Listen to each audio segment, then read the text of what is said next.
another roundup of my top reads. I will say April was a little bit of a light month for me. There weren't, I think, a fair amount from authors that I'm aware of that were published this month. It tends to be the majority of what I end up reading are new or upcoming novels, but there were a good handful that I want to share with you that I think you might really like. At least I hope you do.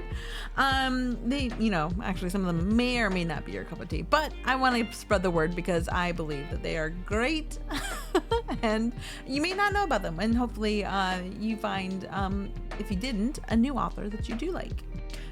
So we're just gonna kind of jump right on into it. The first one's gonna be You're Not My King by Eryn. This is a human alien romance. Now there's a little bit of questionable content because Ruben is the human and he is kind of kidnapped for lack of a better word onto an alien ship. He was actually accidentally taken. The aliens usually want someone who's quote unquote super smart or have other good attributes, and unfortunately they send Ruben to like a quote unquote throwaway planet. That's not their words, but it's basically what they are doing, and they consider it like a primitive planet, and so they don't even give him a translator. They're like, you're not gonna need it. But I mean, he kind of does. But so he's thrown on this planet, and the ruling aliens on this one are kind of lizard-like-ish in appearance, and supposedly they can sense when their mate is near. And so Ruben has the luck of the draw of being a mate to the chief of one of these tribes. There's kind of like a tribal, like I said, it's a little bit primitive, a little bit lacking in technology on this planet, whose name is Vorak, if I believe, if I wrote that down. Yeah, Vorak. And so there's a little bit of like Ruben feeling like he wants to escape because he wants to go back home, which is comfortable. Although he didn't leave like the best home. He is a recovering addict. He is gotten out of an abusive situation. He was on his way to trying to make amends with his family. In fact, they were actually trying to take his sister, and she looked relieved when they actually took him instead. So take that what you will. So Ruben's got this like push-pull of whether he wants to stay. Vorak treats him very nicely. However, he's like, I was kind of bought and thrown into this situation. And there's like a little bit of that going on in the background. Although like how he's going to get back home is a little bit up in question because he is now light years away from Earth. But that's like neither here nor there. A little bit. It comes into context a little bit towards the end. I will say that I do really like the way Eryn kind of like broaches the topic. I think she does a really good job with that, and also the cultural and language barrier that both of these guys, Vorak has to kind of like give a little bit to Ruben, because Vorak before like didn't bother trying to learn English. There are a few other humans on this planet from previous drops, other humans that were like given to this like primitive planet who have learned the language. So there's a little bit of, they have enough to get by, but like he's starting to learn a little bit more because he wants to communicate better. And then also the cultural difference is very different between Earthlings and these guys. So I do like stories that kind of highlight learning and being open to other cultures, which is a big highlight here. There's definitely, Ruben definitely goes through a bit of culture shock, and then there's a really cute scene. Ruben loves to knit, and in order to feel useful, he's knitting some clothes for him and the other humans, and then Vorak kind of like sits with him and or it's not knitting, it's crocheting. I'm sorry. And then he kind of teaches Vorak how to crochet. It was really cute. I really enjoyed it. So especially for those who like aliens, this is a really good one. It's just it kicks off a series. And I'm kind of looking forward to seeing what we get next. They kind of introduce a few characters who have potential. I'm not quite sure exactly where they're going to go next, but it's going to be awesome. I like Karen's others, Eryn, Hawk's other series, and this one kind of it got a similar vibe with really cute characters and really nice pacing. So if you've read some of her other work or if you like aliens, pick it up. I think it's good. Next is called SOS Hotel, and then that's like the title of the series, but there's already 2 out and there's a 3rd on the way, and it's written by Adam Vex, aka Ariana Nash. And I do like Ariana Nash, but like normally when it's written under Ariana Nash, you know you're getting backstabbing and dark and like you never know, betrayal, you know, like all this kind of stuff. Sometimes a little violent. This is it's under the pen name of Adam Vex, who is a character in the story, who totally says he's 100% human. That is up for some questionable debate, but he is opening up this hotel for lost ones, which are what we would call supernaturals. And he's trying to give everybody like a safe space. So anybody that comes into this hotel is supposed to have a safe space. And of course, the grand opening of this day, there's a murder. It's a little bit like trying to figure out what's going on. There's an AI that was bought by some fairies who's a bartender, Tom Collins, which I thought was a really cute name for a bartender. And then Adam's co-partner in this hotel, which Zodiac, who is a lust demon, who actually does have a bit of like a sad backstory. But Ariana does a really good job, or I should say Adam in this case, does a really good job of like being both writing that line between humor and dark. And so there's undertones of darkness there, but overall the story itself is a little bit on the lighter side. It's a little bit more humorous, and the dialogue is just fantastic. There's another main character called Lord Reynard, who is a vampire, who came for one reason, but now is staying for a whole nother set of reasons. And I don't want to give too much away because the series is kind of building upon itself, and they're really short, so they're nothing too crazy, too long. I think they're a pretty good size, and if you want to jump into like Ariana Nash, I keep saying Nash, I don't know why. Maybe I'm a little hungry.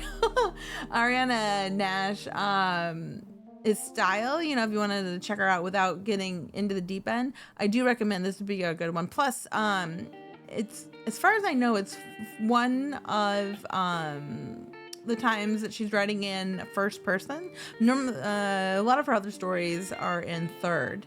And this is one POV, which is normal but first person is not. And I do like that it's got like that personal effect, that you get from Adam, trying to skirt his own personal history as he writes what's happening with him, his customers, and this hotel. It's pretty good.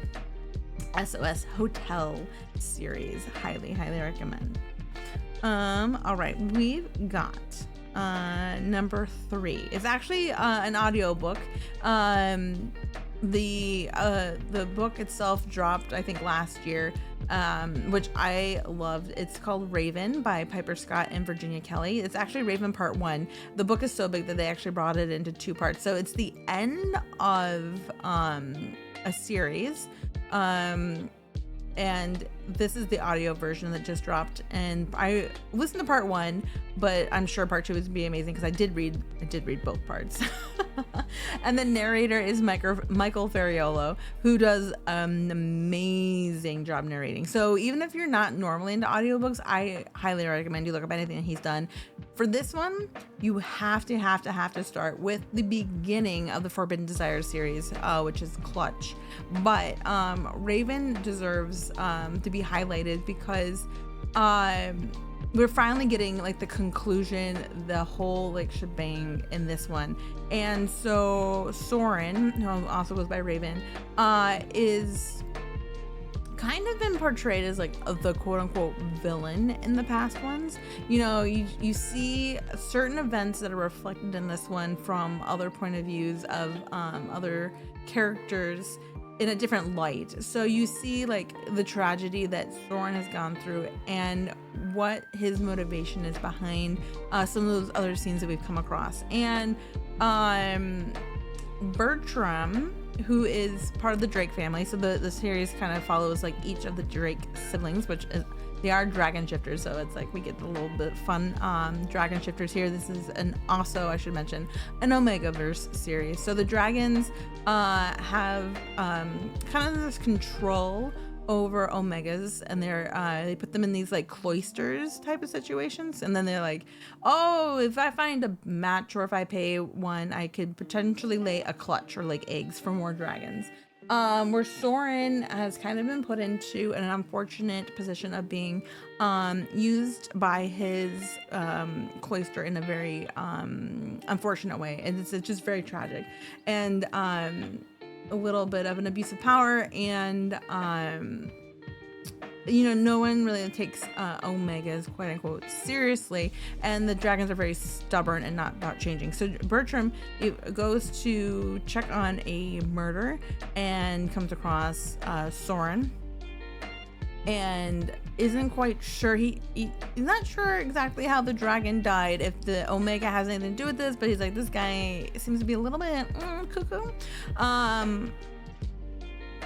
And Soren has just laid a clutch, and so he's like, you can't touch these eggs. There's a whole like egg Magnus thing, which is a whole nother series, but a whole nother hubbubaloo that you have to just get into the series to read. So he's like, I'm gonna take these eggs, and I'm going to I'm gonna raise them, and you little Raven, go on, and I will pretend that I can't find you. And Soren's like, he leaves for a little bit, and he's like, no. He's like, I'm gonna find this Bertram, or I think he's going on as Frederick at this time, because Bertram is also a spy for the Drake family. Surprise! Spoilers. Hopefully you read the rest of the series. It's really hard to not spoil anything in the previous without getting here, which is why you really do have to go through the whole series. But he shows up at Bertram's place and is like, hey, no, I need to see my babes. Give me my babies, my eggs right now. And of course Bertram's like, I can't do that. So this whole series is this book in particular is setting up Raven's backstory, what he's gone through, and then what he wants to do to liberate essentially the Omegas from the unfortunate situation that they are in. And then Bertram is amazing, and I love how he goes from being like, yeah, I think you are weird, to being like, okay, I see where you're coming from, let me support you in the way I can do this. And so there is a really heavy topic of mental health in this. Soren has a lot of heavy trauma, so there is this thread of like, you know, he does hear voices that may or may not be there.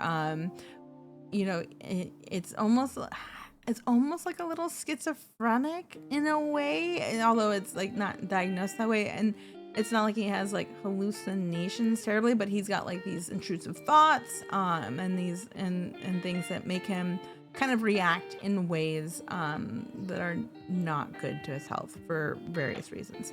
But you see how happy that him and Bertram become. They like really fall for each other. They build this really strong bond. And then there's a turning point at the end, not between these two, but just in general in the whole overarching plot that is here. And it ends on a slight cliffhanger, because we kind of know exactly where, especially if you've read the previous stories, this one ends basically where Clutch, the first one, picks up. So you see a little bit of like overlap between previous events, especially in the book Peregrine, because those ones also go back in time quite a bit. I mean, dragons are very long-lived, but it picks up from but the next part 2, which is out now as on Audible as well, does pick up from where Clutches and takes it out. So I highly recommend. There's a lot in the whole series, and these characters are actually, I will say, this is probably the series that got me into Omegaverse. Before I was like, I don't know, you guys, that sounds weird. I'm not really into babies. I'm like, but then, you know, I read about like cute dragonettes and little baby dragons, and I was like, all right, you got me hooked. I love dragons. And on top of that, the characters are just incredibly well done. I think each couple is very unique, and then you have the overarching plot where you really see how they kind of laid the groundwork to get where they are in Raven. And I think that's I don't know, I'm always really impressed when authors can plan, you know, they're like, okay, we're gonna do this, that, and I mean, I'm sure some things kind of like are you know, naturally flow that way, but like also at the same time, like, that's a lot of details to remember, and I probably would make a mess of it if I tried my hand at it. And so it's a really just exciting and fun and heart melting and at times tragic read, and I just, it's all in there, and it's really good. And the heartbreak and distance that these two have to go to keep their whole you know, plans a secret is really, it's really sad. And you can see Bertram pulling away even further from his family while trying to like support Soren and his master plan, which in fact it does help benefit a whole lot of people. So it's really good. And Michael, like I said, Michael Ferriolo, he can narrate the dictionary, I swear. He is incredible with voices.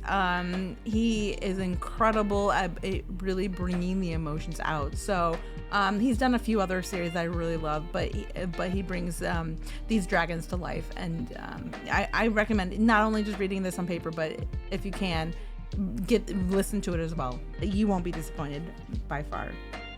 And last but not least, I told you it was a short list this month. Last but not least, it's another Amy Bellows story, who, you know, I love her.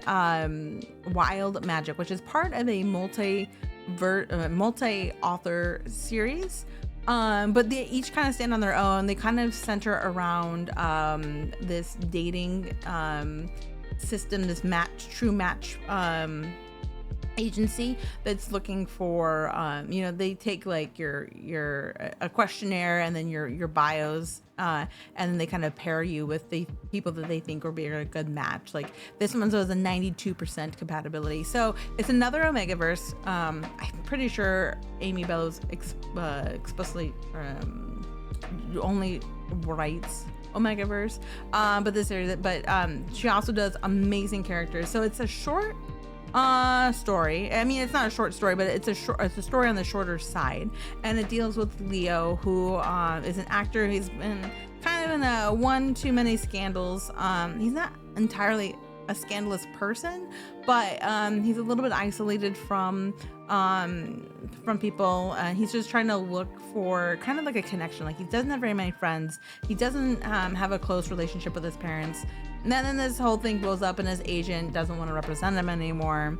So he's trying to repair his image, and he signs up for this match. On the other hand, you got Steve, who is a fairly successful accountant. He's got a really tight-knit group of friends.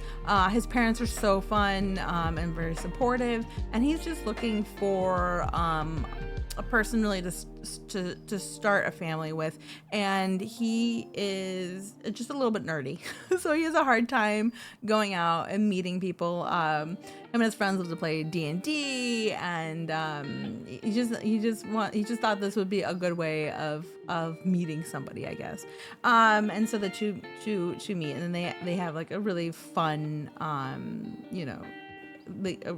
the meet between them is a really cute scene where Leo kind of just they're supposed to be filmed, and Leo just like is like, get in this car and let's get out of here, and they like chase out of here. So it's just if you're looking for something light and fun, there's like the feelings that you get from an Amy Bellows story in general, but it's just like a really, like, perfect for summer, I would say. So very cute, very fun, and true Amy Bellows style. You'll definitely fall in love with all the characters, including Steve's friends and his dad's. So I hope you have been enjoying my recommendations. Hopefully you found a couple new authors. I'm always curious to see what you're reading, so feel free to add in the comments below anything that you recommend to me, or if you've read these, I'd like to hear your opinions on any of these stories.